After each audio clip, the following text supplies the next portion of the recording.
പ്രീസ് Lord. ദൈവനാമത്തിന് മഹത്വമുണ്ടാകട്ടെ. എല്ലാവർക്കും കർത്താവായ യേശുക്രിസ്തുവിൻ്റെ നാമത്തിൽ എൻ്റെ സ്നേഹവന്ദനം.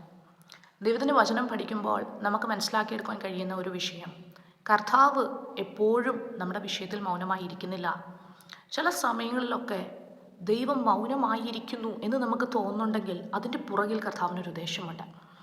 നമുക്കറിയാം, യേശു കർത്താവ് ക്രൂശിൽ കിടന്ന് ഇപ്രകാരമാണ് പ്രാർത്ഥിക്കുന്നത്: എൻ്റെ ദൈവമേ, നീ എന്നെ തള്ളിക്കളഞ്ഞതെന്തിന്? ആ സമയത്ത് പിതാവ് മൗനമായിരുന്നു. കാരണം പിതാവിന് ആ മൗനതയുടെ പുറകിൽ ഒരു ഉദ്ദേശമുണ്ടായിരുന്നു. എന്നാൽ ആ മൗനത അധികം നാൾ നീണ്ടു നിന്നില്ല.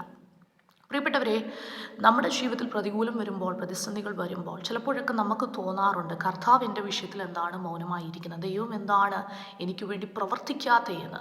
എന്നാൽ ദൈവത്തിൻ്റെ വചനത്തിൽ നമുക്ക് മനസ്സിലാക്കിയെടുക്കുവാൻ കഴിയുന്നത്, എല്ലായ്പ്പോഴും ദൈവം മൗനമായിരിക്കുന്നില്ല. ദൈവത്തിൻ്റെ മൗനത അധികം നാൾ നീണ്ടു നിൽക്കുന്നതുമില്ല.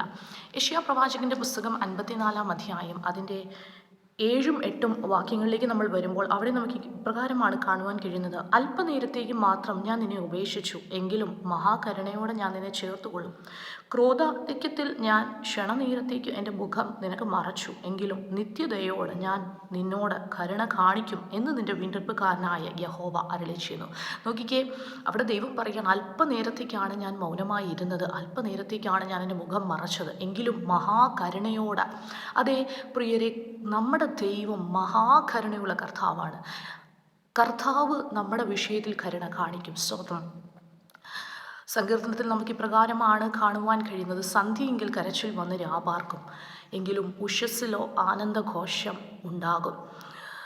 ഇന്ന് ജീവിതത്തിൽ വേദനകളാണോ? ഇന്ന് ജീവിതത്തിൽ കരച്ചിലിൻ്റെ അനുഭവമാണോ? ഇന്ന് ജീവിതത്തിൽ നിന്ദയുടെ അനുഭവമാണോ? അധൈര്യപ്പെട്ടു പോകരുത്. കാരണം ദൈവം മൗനമായിരിക്കുന്നു എന്ന് തോന്നുന്നുണ്ടെങ്കിലും കർത്താവ് നമുക്ക് വേണ്ടി പ്രവർത്തിച്ചുകൊണ്ടിരിക്കുകയാണ്. ദൈവത്തിനൊരു പ്രോസസ്സുണ്ട്. കർത്താവ് സമയമാകുമ്പോൾ നമുക്ക് വേണ്ടി സംസാരിക്കുന്ന ദൈവമാണ്.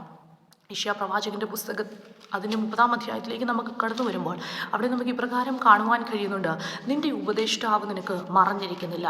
ഇന്ന് നിൻ്റെ ജീവിതത്തിൽ കഷ്ടതയുടെ അപ്പവും ഞെരുക്കത്തിൻ്റെ വെള്ളവും മാത്രം തന്നാലും നിൻ്റെ ഉപദേഷ്ടാവ് മറഞ്ഞിരിക്കുന്നില്ല.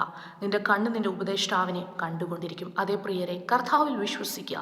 നമ്മുടെ ജീവിതത്തിൽ ദൈവം മൗനമായിരിക്കുന്നു എന്ന് തോന്നുന്നുണ്ടെങ്കിലും നാളുകളിൽ, വരും ദിനങ്ങളിൽ കർത്താവ് നമുക്ക് വേണ്ടി സംസാരിക്കും. ഈ വചനങ്ങളാൽ കർത്താവ് ഇവരെയും അനുഗ്രഹിക്കട്ടെ. Thank you.